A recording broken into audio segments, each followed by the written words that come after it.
Bismillahirrahmanirrahim. Assalamualaikum warahmatullahi wabarakatuh.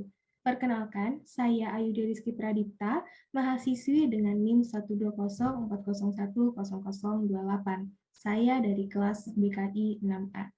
Baiklah, pada kesempatan kali ini, saya ingin sharing sedikit mengenai penguatan kapasitas dan pengembangan potensi diri. Dunia yang semakin berkembang dan maju menghadirkan tantangan berupa tumbuhnya berbagai permasalahan sosial dan lingkungan yang semakin kompleks. Untuk menghadapi tantangan tersebut, diperlukan kemampuan beradaptasi sesuai dengan situasi dan kondisi yang ada. Mampu atau tidaknya seseorang beradaptasi atau melakukan sesuatu tergantung atas kapasitas diri yang dimilikinya. Kapasitas diri adalah kemampuan yang ada dalam diri seseorang untuk melakukan segala sesuatu. Pada umumnya, seseorang akan terhambat dalam melakukan sesuatu apabila ia kurang memiliki kemampuan untuk melakukannya, yang mana itu berarti ia merasa tak mampu karena memang hal tersebut sudah di luar kapasitasnya. Oleh sebab itu, untuk mampu menghadapi permasalahan hingga bisa menyelesaikannya secara efektif, efisien, dan berkesinambungan, diperlukan penguatan dan peningkatan kapasitas diri. Penguatan kapasitas adalah proses peningkatan kemampuan individu, kelompok, organisasi, dan kelembagaan yang lain untuk memahami dan melaksanakan pembangunan. Peningkatan kemampuan lebih cenderung pada usaha untuk meningkatkan kemampuan individu, kelompok, organisasi, atau kelembagaan masyarakat agar mereka mampu memanfaatkan semua potensi dan kemampuan yang ada dalam dirinya, sehingga dapat dimanfaatkan demi kemajuan diri dan lingkungan sekitarnya. Adapun upaya peningkatan kapasitas meliputi usaha-usaha pembelajaran, baik dari ranah pengetahuan, sikap, atau penyadaran kritis dan keterampilannya. Rekan-rekan sekalian, penguatan kapasitas diri berkaitan erat dengan potensi diri, dikarenakan salah satu hal yang memperkuat atau meningkatkan kapasitas seseorang adalah potensi dalam dirinya. Kenapa? Seperti yang sebelumnya telah kita bahas, bahwa kapasitas diri adalah kemampuan untuk melakukan sesuatu. Sementara itu, potensi diri adalah kelebihan atau kemampuan yang dimiliki seseorang yang biasanya sudah dibawa sejak lahir maupun diperoleh dari pengalaman hidup. Dengan adanya potensi diri, maka seseorang berpeluang untuk mampu melakukan sesuatu, mulai dari tingkat minimum hingga mampu untuk melakukannya secara maksimal. Semakin banyak dan beragam potensi seseorang, maka semakin kuat pula kapasitas dalam diri seseorang tersebut. Oleh karena itu, untuk memperkuat kapasitas diri, perlu dilakukan pengembangan potensi diri. Pengembangan potensi diri adalah segala hal yang dilakukan untuk meningkatkan kemampuan diri, yang mana kemampuan diri juga disebut sebagai kapasitas diri.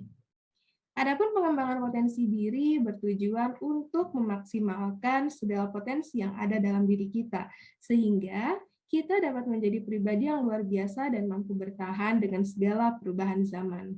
Lalu, bagaimana sih cara mengembangkan potensi diri itu? Nah, saya akan berbagi sedikit beberapa tips cara mengembangkan potensi diri. Yang pertama, yaitu mengenali potensi diri. Untuk mengembangkan potensi diri, sebelumnya kita terlebih dahulu harus mengenali potensi apa yang ada di dalam diri kita. Untuk mengenalinya, dapat dilakukan dengan mencoba berbagai hal baru, seperti bergabung pada komunitas baru, mengikuti kegiatan baru, melakukan apapun yang sebelumnya belum pernah kita lakukan. Hal ini dilakukan untuk menggali potensi apa yang ada di dalam diri kita. Apabila kita merasa nyaman dan menikmati kegiatan tersebut, tidak merasa bosan ketika melakukannya, bahkan mampu memecahkan persoalan yang dihadapi ketika sedang menjalaninya, itu artinya kita memiliki potensi pada bidang tersebut. Namun rekan-rekan sekalian, apabila cara tersebut masih agak membingungkan, maka cara selanjutnya yang dapat dilakukan yaitu dengan melakukan tes minat dan bakat. Walaupun tes tersebut sifatnya tidak mutlak, namun hasil tes tersebut bisa dimanfaatkan untuk mencari kegiatan yang sesuai. Ada peluang dengan mengikuti kegiatan berdasarkan hasil tes minat dan bakat dapat membuat kita menemukan potensi yang terpendam dalam diri. Yang kedua, memiliki niat dan komitmen untuk berkembang. Niat dan komitmen menjadi dasar atas perkembangan potensi diri, karena semakin besar dan kuat niat yang dimiliki, maka akan semakin besar pula usaha yang akan dilakukan. Hal ini dapat terbukti ketika menghadapi masalah dalam proses pengembangan. Dengan niat dan komitmen yang kuat, tentu masalah apapun yang dihadapi akan bisa dilalui tanpa menyerah begitu saja. Oleh sebab itu, apapun yang dilakukan harus dibarengi dengan niat yang baik agar hasil yang diperoleh juga baik. Yang ketiga, menerima kekurangan diri.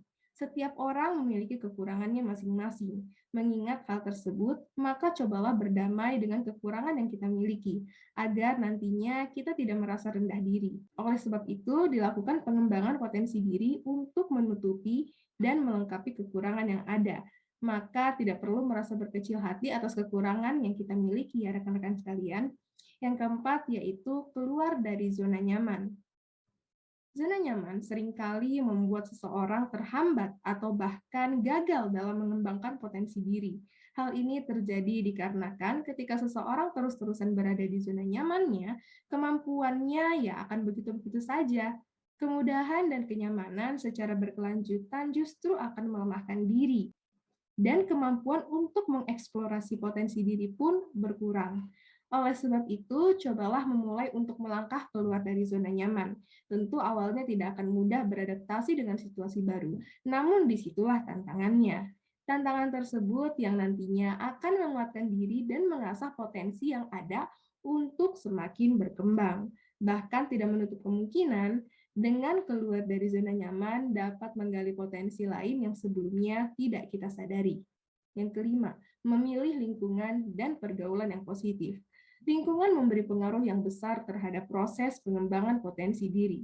Lingkungan yang baik adalah lingkungan yang dapat mendukung kemajuan kita, yang apabila kita berada dalam lingkungan tersebut, dapat memotivasi kita untuk semakin berkembang menjadi lebih baik. Begitupun dengan pergaulan. Teman menentukan bagaimana pengembangan potensi dalam diri seseorang. Pilihlah teman yang baik, yang memberikan dukungan terhadap kita, hingga sama-sama berjuang mengembangkan diri. Tentu rasanya akan lebih semangat dengan adanya teman-teman yang juga sefrekuensi dengan kita. Teman yang baik adalah teman yang memberikan pengaruh positif terhadap kita, seperti selalu mengingatkan pada kebaikan, menegur apabila kita melakukan kesalahan, menularkan kebiasaan baik, memberi semangat ketika kita sedang murung, dan memberi dukungan suportif sehingga kita bisa bangkit lagi dari keterpurukan. Yang keenam, yaitu bersikap optimis. Apapun yang kita lakukan tidak akan selalu berjalan sesuai keinginan kita. Pasti ada hambatan selama prosesnya. Oleh sebab itu, diperlukan sikap optimis dalam diri kita. Sikap optimis akan sangat membantu atau menunjang dalam evaluasi setiap kekurangan yang ada dan terus memperbaiki hingga berkembang seperti apa yang kita inginkan. Optimis juga merupakan bentuk sikap percaya diri, yakin, serta memiliki harapan positif terhadap proses yang sedang dijalani.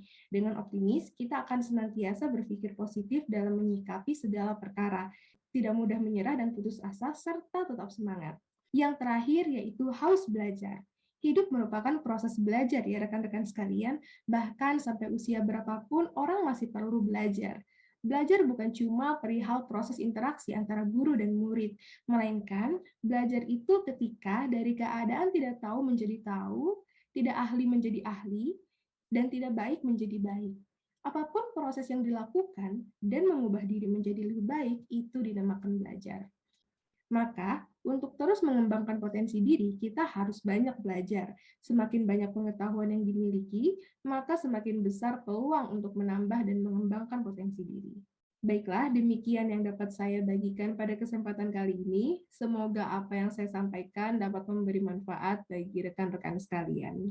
Wabillahi taufiq wal hidayah. Wassalamualaikum warahmatullahi wabarakatuh.